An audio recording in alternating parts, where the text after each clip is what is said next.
नमस्कार दर्शकों, आप देख रहे हैं दूरदर्शन हिमाचल और मैं दामिनी भारद्वाज आपका बहुत बहुत स्वागत करती हूं हमारे आज के कार्यक्रम कृषि दर्शन में। दर्शकों, अपने इस कार्यक्रम में हम आपको कृषि जगत से संबंधित नई नई जानकारी उपस्थित करवाते हैं और आज भी एक ऐसी ही नई जानकारी के साथ हम आपके सामने हाजिर हुए हैं। तो आज हम बात करने वाले हैं मक्का में फॉल आर्मी वॉर्म की पहचान, लक्षण और प्रबंधन के बारे में। और इसके लिए हमारे साथ स्टूडियो में मौजूद है हमारे आज के गेस्ट डॉक्टर पंकज सूद जी, जो कि प्रिंसिपल साइंटिस्ट एंथ्रोपोलॉजी और हेड है कृषि विज्ञान केंद्र मंडी में सुंदरनगर। तो आइए सर का बहुत बहुत स्वागत करते हैं। सर, आपको बहुत बहुत स्वागत है हमारे आज के कार्यक्रम में। नमस्कार, धन्यवाद। सर, जैसे कि हम सभी जानते हैं कि कृषि क्षेत्र की अगर हम बात करें तो आप एक अहम भूमिका वहाँ पर निभा रहे हैं। तो अगर मैं आपसे प्रश्न करूँ कि आप अपने रोल को, अपनी भूमिका को किस तरह से देखते हैं और किस तरह से कहना चाहेंगे? दामिनी जी, सबसे पहले तो अगर मैं भारतवर्ष की बात करूं तो हम सभी जानते हैं कि भारत एक कृषि प्रधान देश है और कृषि जो है हमारे जो एक मेन पॉपुलेशन है उसके आजीविका का साधन है जी। और जहां तक कृषि विज्ञान केंद्र जो कि लगभग 740 कृषि विज्ञान केंद्र हमारे देश में हैं, तो हर ज़िले में जो रूरल डिस्ट्रिक्ट्स हैं वहाँ पे कृषि विज्ञान केंद्र नई तकनीक, वैज्ञानिक कृषि जो है उसको लोगों तक पहुंचाने में एक बहुत अहम भूमिका जो है निभा रहे हैं।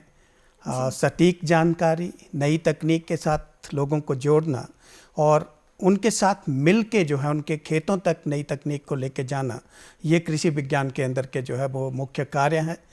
ट्रेनिंग्स, वैल्यू एडिशन जो हमारी मुख्य एक किसानों की ज़रूरत रहती है कि क्वालिटी ट्रेनिंग्स उनको मिलनी चाहिए, कैपेसिटी बिल्डिंग उनकी होनी चाहिए, तो उसके ऊपर भी कृषि विज्ञान केंद्र का फोकस रहता है। जी बिल्कुल।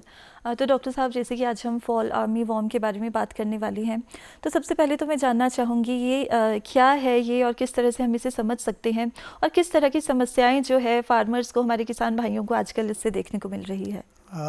देखिए, थोड़ा सा मैं फॉल आर्मी वॉर्म के अगर बारे में बात करूं तो इसके नाम के ऊपर अगर हम पहले चर्चा करें, फॉल मतलब एक सीजन है जी।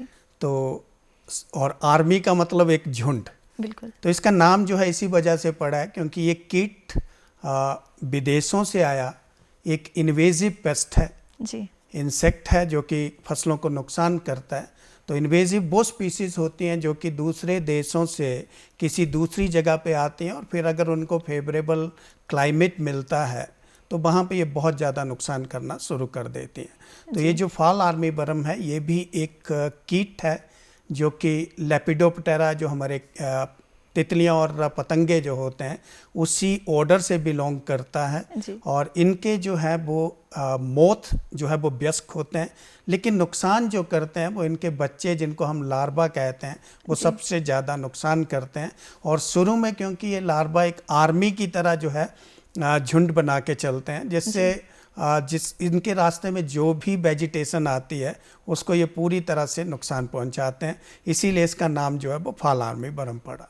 जहाँ तक इस कीट के भारत में आने की बात है, ये कीट वैसे तो मुख्य तौर पे अमेरिकन कॉन्टिनेंट में पाया जाता है, काफ़ी पहले से वहाँ पे था, लेकिन 2016 में ये कीट अफ्रीकन जो हमारा महाद्वीप है वहाँ पे देखा गया और 2018 में इसको भारतवर्ष के कर्नाटका जो हमारा स्टेट है वहाँ पे पहली बार इंडिया से पहचाना गया। लेकिन उसके 2 साल के बाद ये कीट जो है वो हिमाचल प्रदेश में 2020 में आया और लगातार उसके बाद जो है ये हमारी खास तौर पे जो मक्की की फसल है उसमें काफ़ी ज़्यादा ये नुकसान पहुंचा रहा है। नुकसान तो हर साल था, लेकिन इस बार ये देखा गया है कि कंपैरेटिवली बहुत ज़्यादा नुकसान इस कीट का बहुत सारे हमारे हिमाचल प्रदेश के जो मक्का के खास तौर पे खेत हैं उसमें इस बार देखा गया। बिल्कुल, जैसे कि आपने अभी बताया कि हम कहीं तो कहीं फॉरेन कंट्री से ये जो है आया है और भारत में इसके काफ़ी सारे केसेस आजकल देखने को मिल रहे हैं। हम हिमाचल की बात करेंगे तो अगर हिमाचल की बात करें तो केसेस बहुत ज़्यादा इंक्रीज़ हो रहे हैं, लेकिन साथ ही एक प्रश्न ये भी उठता है कि जैसे मक्के की खेती में तो हम इसे देख पा रहे हैं, क्या ये किसी और खेती में भी या ये किसी और क्रॉप में भी मिलता है?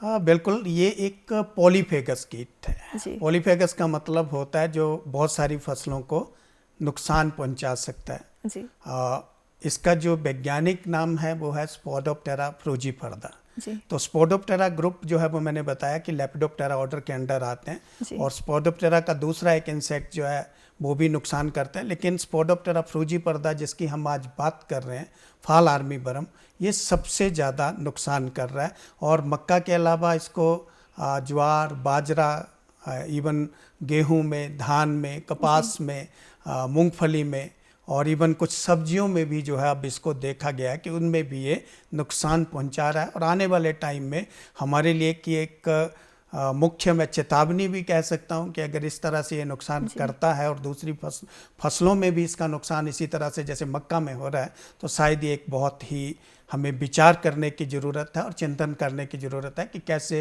इस कीट के ऊपर हम समय पर जो है वो प्रबंधन इसका सुनिश्चित करें। जी बिल्कुल डॉक्टर साहब, जैसे कि आपने कहा कि समय पर इसका जो है हमें प्रबंधन करना चाहिए, लेकिन साथ ही जैसे कि अगर हम कहें कि पता लगाया जा सकता है कि कैसे इसकी शुरुआत हो सकती है, तो जो किसान भाई वो किस तरह के लक्षण अपनी फसल में देख सकते हैं और कैसे कह सकते हैं कि शायद ये फॉल आर्मी वर्म की इन्फेस्टेशन हुई है? जहाँ तक इसके लक्षण और पहचान की बात है, मैं दोनों ही चीज़ें साथ में डिस्कस करता हूँ। सबसे पहले इसकी पहचान बहुत इम्पॉर्टेंट है कीड़े की। तो जैसे मैंने बताया कि इसके जो वयस्क होते हैं वो एक तितली की तरह होते हैं, मोथ, जिसको मैं इसका थोड़ा सा लोगों की जानकारी के लिए बता भी दूँ, तो जो इसके वयस्क होते हैं वो एक मोथ है, जैसे तितली होती है, लेकिन ये रात को ज़्यादा एक्टिव रहती है, जो मोथ होते हैं। और ये मोथ जो है इसकी मादा अंडे देती है जो कि गुच्छों में होते हैं जी। लगभग मादा जो है वो 1000 से ज़्यादा अंडे अपने जीवन काल में दे देती है जी। वो यही कारण है कि इसका प्रकोप, इसका जो नुकसान है ज़्यादा होता है, क्योंकि इसकी प्रजनन क्षमता बहुत ज़्यादा है जी। इसका लाइफ साइकिल जो है वो 30 से 40 दिनों में, अगर हमारा जो क्लाइमेट है वो फेवरेबल हो, तो लगभग 30-40 दिनों में अपना जीवन चक्र पूरा कर लेता है। जो मक्की की हमारी फसल है उसमें ही इसके 3 से 4 जो जीवन चक्र हैं वो पूरे हो जाते हैं, और इसी वजह से ये बहुत ज़्यादा फैल भी रहा है, नुकसान भी कर रहा है। तो इसके साथ साथ इसकी बात अगर मैं बात करूं तो इसके जो अंडों से 1-2 दिनों के अंदर जो है वो इसकी सुंडियाँ, जिसको हम लार्वा कहते हैं, वो निकल आते हैं। और ये शुरू की अवस्था में झुंड में होते हैं, इकट्ठे फीड करते हैं, ग्रिगेरियस जिसको हम कह सकते हैं। और बड़े होने पे जैसे इनका थोड़ा सा आकार बड़ा होता है तो फिर ये इंडिविजुअली फैलते हैं और ज़्यादा नुकसान करते हैं। और अंडों के बाद लगभग जो पीरियड हमारा 14 से लेके 20-21 दिन का इसका समय रहता है, और यही वो अवस्था है जिसमें ये एक तरह से हम कहें कि एक खाने की मशीन होती है। जितने दिन ये जिंदा रहता है, एक बोरेशियस फीडर जिसको हम कहते हैं, लगातार खाता रहता है और इसका एक्सक्रीटा जो है वो निकलता रहता है। तो इसके बाद ये प्यूपल अवस्था में, जिसको हम सुप्त अवस्था कहते हैं, उसमें चला जाता है, और दोबारा से फिर इसका सुप्त अवस्था के बाद, सुप्त अवस्था जनरली इसकी मिट्टी के अंदर होती है, जमीन के अंदर गिरता है लार्वा जो होता है, और उसके बाद ये सुप्त अवस्था में चला जाता है। और कम से कम अगर फेवरेबल क्लाइमेट हो तो 8 या 9 दिनों में इसका प्यूपा से दोबारा अडल्ट निकलता है और फिर ये जीवन चक्र स्टार्ट हो जाता है। तो दूसरी बात जो आपने कही कि पहचान, तो एक तो अगर हमें इस कीट के आइडेंटिफिकेशन का थोड़ा सा आइडिया हो तो हम पहचान सकते हैं, लेकिन जो इस कीट की खास पहचान है कि ये स्पोडोप्टेरा, ये जो हमारा फाल आर्मी बर्मी है, तो उसके लिए इसके 2 मेन जो बिंदु हैं जो किसानों को पता होने चाहिए। उसमें पहला, इसका जो हेड रीजन होता है, सिर होता है, उसमें इन्वर्टेड बाई शेप्ड बिल्कुल हल्की सी लाइन होती है, वो बड़ा अगर ध्यान से देखें तो दिख जाती है। शरीर पे धारियाँ होती हैं, और जो उसका पिछला भाग होता है, लास्ट, जिसको हम इसके सेगमेंट बोलते हैं, उसमें इसके 4 काले धब्बे, चौकोर धब्बे जो हैं वो दिखते हैं, जो कि फाल आर्मी बरम की एक टिपिकल पहचान है। तो ये चीज़ें अगर थोड़ा सा नॉलेज किसानों को हो तो वो बड़ी आसानी से इस कीट की पहचान कर सकते हैं। लेकिन अगर नुकसान की बात करें कि फील्ड में नुकसान हो रहा है, तो उसके लिए जैसा किसी भी कीट के लिए ज़रूरी है समय पर डायग्नोज करना, समय पर उस कीट का जो है अगर हम डिटेक्शन कर लें अपनी फील्ड में, तो शायद उस कीट की रोकथाम, उसका प्रबंधन जो है वो काफ़ी आसान हो जाता है। क्योंकि जनरली किसान ये गलती करते हैं कि शुरू की अवस्था में इसका आकार छोटा होता है, जी अंडे होते हैं उनकी तरफ हम ध्यान नहीं देते हैं, बिल्कुल। तो वो इग्नोर जो करते हैं उसकी वजह से कई बार हम लेट हो जाते हैं डिसीजन मेकिंग में, और जब लेट हो जाते हैं तो फिर हमारे कोई भी जो प्रबंधन के तरीके हैं वो उतना इफेक्टिव वो काम नहीं करते हैं। जी बिल्कुल डॉक्टर साहब, बहुत ही अहम जानकारी जो है आपने दी, और साथ ही कि किस तरह से हम इसकी पहचान कर सकते हैं, लार्वे को हम किस तरह से जो है समझ सकते हैं, पूरा साइकिल जो है आपने समझाया, जो कि बहुत ही अहम हिस्सा है हमारे इस आज के टॉपिक का। लेकिन साथ ही अगर हम बात करें, जैसे कि अभी कहीं ना कहीं क्लाइमेट का जिक्र हुआ था, तो ये जो क्लाइमेट चेंज हम देख रहे हैं काफ़ी ज़्यादा, कुछ समय पहले की अगर हम बात करें तो क्लाइमेट कुछ और था, लेकिन इन सालों में जो क्लाइमेट है वो भी काफ़ी चेंज हुआ है। तो क्या वो भी एक कारण है कि जिसकी वजह से इन्फेस्टेशन इतना बढ़ रहा है, और इसकी जो पॉपुलेशन ही अगर हम कहें तो कि बहुत ज़्यादा बढ़ रही है? हाँ बिल्कुल, डेफिनेटली, क्योंकि क्लाइमेट चेंज जो है, जलवायु परिवर्तन एक निरंतर प्रक्रिया है। जी हम सभी जानते हैं कि टेम्परेचर राइज हो रहा है, टेम्परेचर राइज होने के साथ साथ इरेटिक रेनफॉल, जी जो अनियमितता है एक हमारी बारिश की, ये दो चीज़ें ऐसी हैं जिनकी वजह से ख़ास तौर पे अगर हम इस फाल आर्मी वर्म की बात करें जी तो इसके लिए दोनों ही चीज़ें फेवरेबल हैं। बिल्कुल। और पिछले कुछ समय से क्योंकि तापमान जैसे जैसे गर्म हो रहा है, ये कीट गर्म इलाके का कीट है, जी। उसकी वजह से इसकी जो प्रजनन क्षमता है और इस्टेब्लिशमेंट है वो बहुत जल्दी नए क्षेत्रों में हो रही है। जी और वही कारण है कि धीरे धीरे जो है इसका प्रकोप, मैंने जैसे बताया आपको कि पिछले 6 सालों में जी ये लगभग पूरे के पूरे भारतवर्ष में जहाँ भी मक्का की फसल है या दूसरी फसलें हैं वहाँ पे ये अब आ रहा है और काफ़ी ज़्यादा नुकसान कर रहा है। जी इसके साथ साथ इसके जो, क्योंकि इन्वेजिव पेस्ट है, बिल्कुल। अमेरिका से अफ्रीका और अफ्रीका से इंडिया, और इंडिया में भी पूरे के पूरे भारतवर्ष में कर्नाटका से लेके अब हिमाचल तक ये पहुँचा है।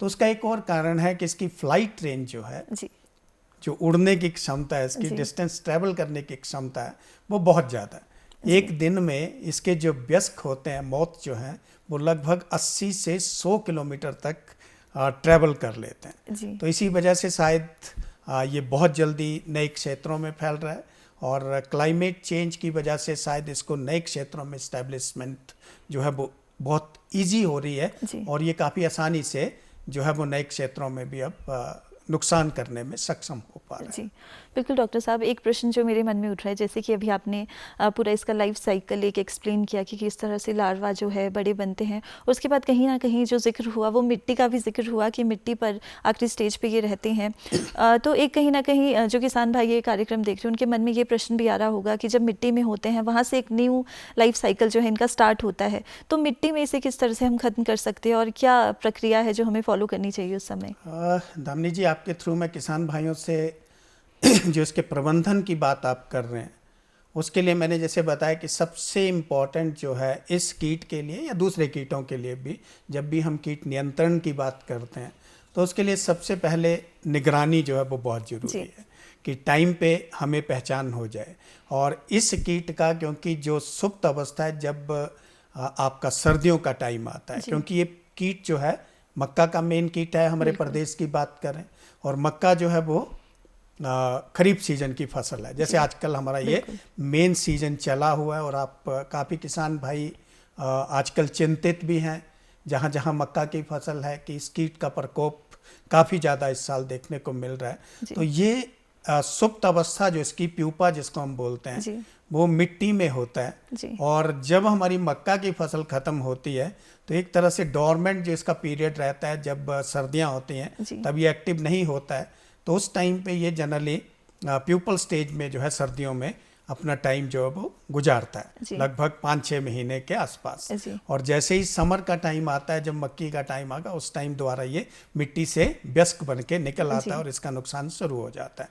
तो डेफिनेटली डीप प्लोइंग जो है, मतलब बिजाई से पहले अगर हम जुताई अच्छी तरह से कर लें तो ऐसा होता है कि उससे इसकी जो सुप्त अवस्थाएं हैं वो एक्सपोज हो जाती हैं, उसको पक्षी भी खा लेते हैं, और साथ ही साथ सनलाइट या सूर्य की रोशनी वगैरह से भी उसको इफेक्ट पड़ता है। तो उससे भी हम कुछ हद तक इसका जो नुकसान है उसको कम कर सकते हैं। बिल्कुल। जैसे कि हम सभी देखते हैं कि जब हम फसल उगाते हैं तो उसकी निगरानी करना बहुत ज़्यादा ज़रूरी होता है। तो अगर हम नियमित निगरानी की बात करें तो कितनी ज़्यादा ज़रूरी है आजकल के समय में? क्योंकि जैसे कि आपने ज़िक्र किया कि बहुत ज़्यादा फैल रहा है और आजकल फसलों में बहुत ज़्यादा देखने को मिल रहा है। तो ये नियमित निगरानी किस तरह से होनी चाहिए और करना कितना ज़्यादा ज़रूरी है? निगरानी, क्योंकि फसल को आज के दिन हम पहले की तरह का तो पीरियड है नहीं कि लगा दी और फिर काटने जाते हैं। जी।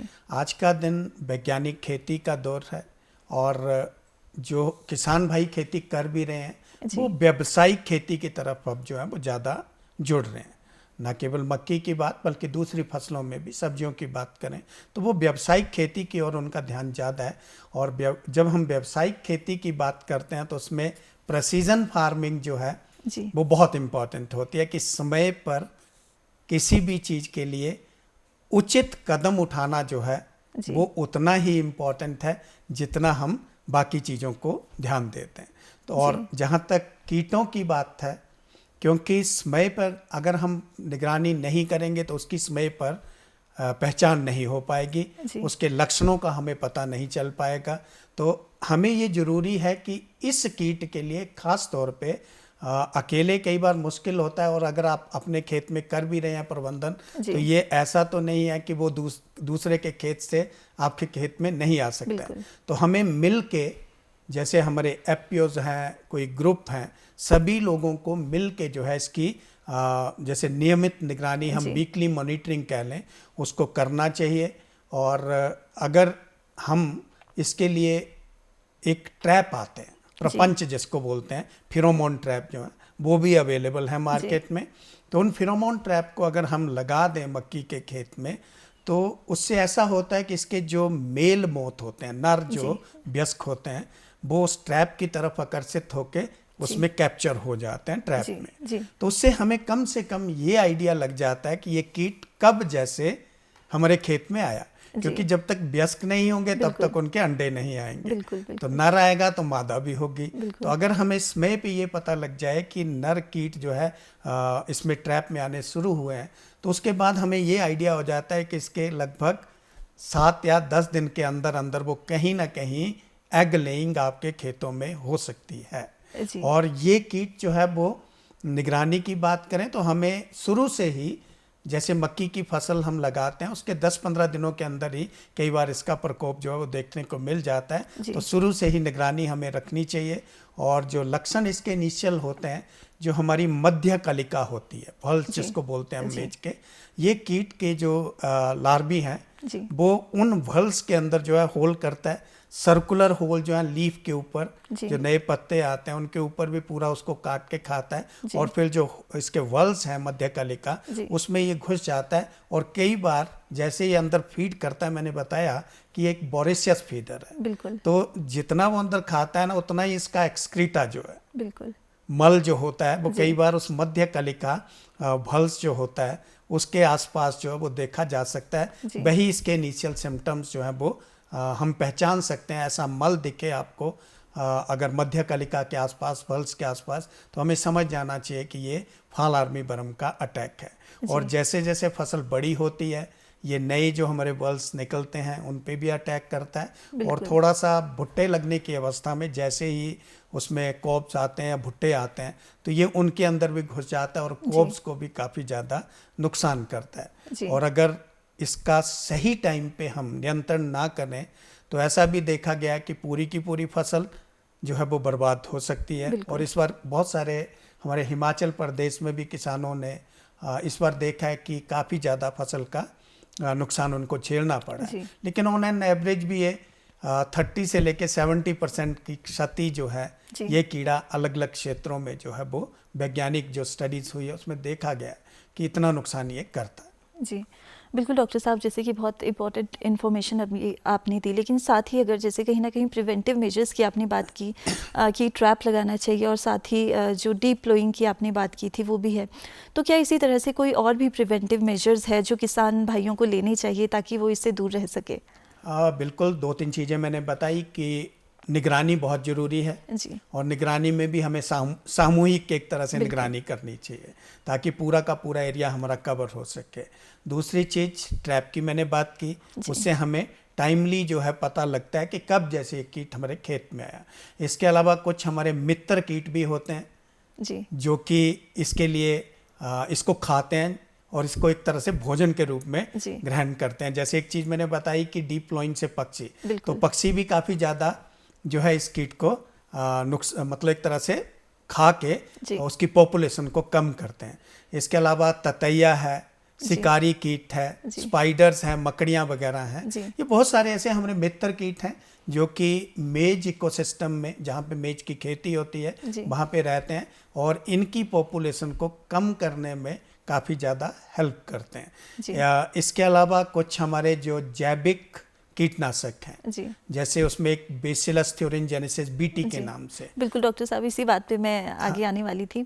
अगर कहा जाए जैसे कि हम हिमाचल में प्राकृतिक खेती को ज़्यादा प्रमोट करते हैं और काफ़ी सारे किसान भाई जो है प्राकृतिक खेती को अपना भी रहे हैं, तो प्राकृतिक खेती के ज़रिए कैसे हम इसको दूर कर सकते हैं, इस इन्फेस्टेशन को रोक सकते हैं? हाँ बिल्कुल दामिनी जी, क्योंकि हिमाचल प्रदेश प्राकृतिक खेती में एक अग्रणी हमारा जी प्रदेश है। पूरे देश भर में काफ़ी ज़्यादा किसान प्राकृतिक खेती को अपना भी रहे हैं। लेकिन जहाँ तक प्राकृतिक खेती की बात है, मेरी सभी किसानों से यही सलाह है कि सही समय पर जी अगर हम इसका बचाव करेंगे तब तो प्राकृतिक खेती में भी इसका कुछ हद तक जो है जी प्रबंधन संभव है। उसके लिए हमें शुरू से ही प्रिवेंटिव मेजर्स जो हैं जी वो उठाने पड़ेंगे, जिसमें निगरानी, ट्रैप, ये सब चीज़ें आती हैं। लेकिन इसके साथ साथ अगर हम प्राकृतिक खेती में हेल्दी इन्वायरमेंट जी रखेंगे, क्योंकि प्राकृतिक खेती ऐसी खेती है जिसमें प्रिवेंशन बहुत ज़रूरी है। बिल्कुल हेल्दी इन्वायरमेंट होना चाहिए, आपकी सॉइल हेल्दी हो, आपके प्लांट हेल्दी हो, तो कुछ हद तक नुकसान कम होता है। लेकिन इसके साथ साथ कुछ हमारी जैविक फॉर्मुलेशंस हैं जी जो कि किसान भाई यूज़ कर सकते हैं अगर इस कीट का प्रकोप जो है शुरू की अवस्था में, जी जिसमें नीम के कीटनाशक यूज़ कर सकते हैं। साथ ही साथ हमारे जो जैविक कीटनाशक हैं कुछ, जैसे बेसिलस थ्योरिनजेनेसिस की मैंने बात की, जी बीटी है, जी ब्यूवेरिया बेसियाना है, इसका प्रयोग कर सकते हैं। और अगर छोटे स्केल पे अगर अटैक हो, छोटे खेत हों, तो जो चूना होता है, जी चूने को राख के साथ मिला के भी वल्ज जो बताया जहाँ पे ये लार्वा इसका डैमेज जी करता जी है, तो उससे भी स्पॉट ट्रीटमेंट इसकी की जा सकती है। और इसके साथ अग्नि-अस्त्र वगैरह जो जैविक हमारे जी कुछ कीटनाशक हैं, अग्नि-अस्त्र बनाते हैं हम, दृक अस्त्र बनाते हैं, जी नीम अस्त्र बनाते हैं, ब्रह्मास्त्र बनाते हैं। जी ये ऐसे कीटनाशक हैं जो कि एक तरह से एक्यूट पॉइजन तो नहीं कह सकते हैं जी कि बिल्कुल एकदम से कीड़े को मार दें, लेकिन फिर भी काफ़ी हद तक जो है इनका प्रयोग अगर हम रेगुलर 8-10 दिन के इंटरवल पे रेगुलर करेंगे तो जी कुछ हद तक प्राकृतिक खेती में भी इसका बचाव जो है बहुत संभव है। लेकिन कंडीशन वही है कि अर्ली डायग्नोसिस और शुरू की अवस्था में अगर हम करें। जी अगर डैमेज बहुत ज़्यादा हो गया हो तो शायद फिर प्राकृतिक खेती में इसका नुकसान जो है काफ़ी जी ज़्यादा हो जाता है और ये हमारी जो फॉर्मुलेशंस है वो भी काफ़ी इफेक्टिवली फिर काम नहीं करती हैं। जी लेकिन अगर दूसरे रासायनिक खेती की हम बात करें तो डेफिनेटली बहुत सारे कीटनाशक जो है वो ऑलरेडी इस कीट के लिए रिकमेंडेड हैं। जी लेकिन सही कीटनाशक और सही समय, जी अर्ली स्टेज, जी वो बहुत ज़रूरी है। बिल्कुल डॉक्टर 2-3 साहब, कीटनाशक मैं जल्दी से बता जी देता हूँ किसानों ये के नॉलेज के यही लिए। मैं चाह रही थी कि जो हमारे किसान भाई ये कार्यक्रम देख रहे हैं वो ज़रूर जानना चाहते होंगे कि कौन से पेस्टिसाइड यूज़ करने चाहिए और क्या तरीका है उनको यूज़ करने का और कितने हिसाब से उन्हें यूज़ करना चाहिए, किस तरह से स्प्रे करना चाहिए। अगर तो जैसे मैंने बताया इसके लिए सीड ट्रीटमेंट भी लोग कर सकते हैं, जी लेकिन वो अब टाइम निकल गया है क्योंकि इस बिल्कुल बार तो मैं सिर्फ उसी पे बात करता हूँ जो कि अब लोग कर सकते हैं। जहाँ पे भी प्रकोप दिख रहा है तो कोराजन, क्लोरेंट्रानिलिप्रोल के नाम से एक जी दवाई है जिसको कोराजन के नाम से भी मार्केट में मिल जाती है ये, जी तो उसका प्रयोग किसान भाई कर सकते हैं। और इसकी मात्रा जो है वो लगभग 0.4 मिलीलीटर, मतलब एक जो हमारा 15 लीटर का पंप होता है जी उसमें 6 से 7 मिलीलीटर से ज़्यादा ये दवाई नहीं डालनी है। जी उसका स्प्रे जो है वो करें। अगर रिपीट करने की ज़रूरत पड़े तो लगभग 14 से 15 दिनों के अंदर उसको रिपीट कर लें। और इसके अलावा अगर ये नहीं मिल रहा है तो एमामेक्टिन बेंजोएट ये भी दवाई यूज़ कर सकते हैं और इसकी मात्रा भी 0.4 ग्राम प्रति लीटर, मतलब 6 से 7 ग्राम एक पंप में, जो छोटा हमारा पिट्ठू पंप होता है जी। और इसके साथ एक फ्लुबेंडामाइड आती है दवाई, इसको भी यूज़ कर सकते हैं, जिसकी मात्रा लगभग 4 जो ग्राम है, 4 मिलीलीटर या 4 ग्राम प्रति पंप जो है हम यूज़ कर सकते हैं। तो एक ही कीटनाशक, किसान भाइयों को सबसे ज़रूरी सलाह कि एक ही कीटनाशक का बार बार स्प्रे नहीं करना चाहिए, क्योंकि ये ऐसा कीट है जिसकी जीवन चक्र छोटा है, हार्डी है और बहुत वोरेशियस फीडर है। तो इसमें जो कीटनाशकों के प्रति रेजिस्टेंस की हम बात करते हैं वो भी बहुत जल्दी डेवलप हो जाती है। तो थोड़ा सा बदल के कीटनाशक यूज़ करें और दूसरे तरीके, चाहे वो हमारे जैविक हैं, उनको भी बीच में यूज़ करें, ताकि जो इसकी रेजिस्टेंस डेवलपमेंट है उसको हम डिले कर सकें या वो रेजिस्टेंस हम डेवलप इसमें ना होने दें। तो ये कुछ ज़रूरी सुझाव हैं जो कि किसान भाई समय रहते अगर अपनाएंगे तो डेफिनेटली इस कीट का कुछ हद तक हम प्रकोप को कम कर सकते हैं, अपनी फसल को इस कीट से बचा सकते हैं। जी बिल्कुल। डॉक्टर साहब, अंत में मैं आपसे जानकारी चाहना चाहूँगी जाते जाते कि चंद शब्दों में आप क्या कहना चाहेंगे हमारे किसान भाई जो ये प्रोग्राम देख रहे हैं कि वो कहाँ से सही जानकारी ले सकते हैं और किस तरह से उन्हें जानकारी लेनी चाहिए? सभी किसान भाइयों से मेरा यही अनुरोध है कि जब भी कोई उनको, सिर्फ इस फाल आर्मीवर्म की बात नहीं कर रहा हूँ मैं, कोई भी अगर उनको खेती में समस्या आती है तो डेफिनेटली वो या तो कृषि विभाग या फिर हमारा अगर बागवानी वाले किसान हैं तो वो बागवानी विभाग, और सबसे ज़रूरी जो है, क्योंकि कृषि विज्ञान केंद्र 13 कृषि विज्ञान केंद्र हमारे स्टेट में है, लगभग हर जिले में एक है, लाहौल स्पीति में 2 हैं। वहाँ पे हर विषय के वैज्ञानिक रहते हैं। ना केवल किसानों को वहाँ जोड़ना चाहिए अपने अपने कृषि विज्ञान केंद्र से, ताकि उनको सटीक जानकारी मिल सके।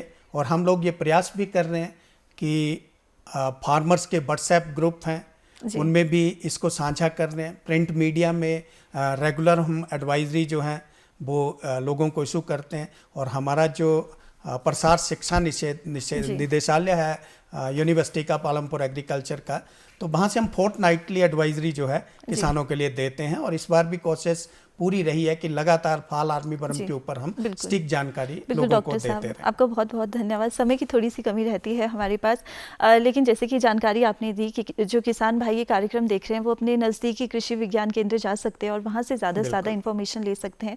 तो डॉक्टर साहब, आपका हमारे कार्यक्रम में आने के लिए बहुत बहुत धन्यवाद। सभी का धन्यवाद। और इसी के साथ मैं धन्यवाद करना चाहूँगी हमारे दर्शकों का हमारे कार्यक्रम में हमारे साथ बने रहने के लिए। अभी के लिए आप सभी से हम लेंगे इजाज़त, लेकिन तब तक के लिए आप देखते रहिए दूरदर्शन हिमाचल। नमस्कार।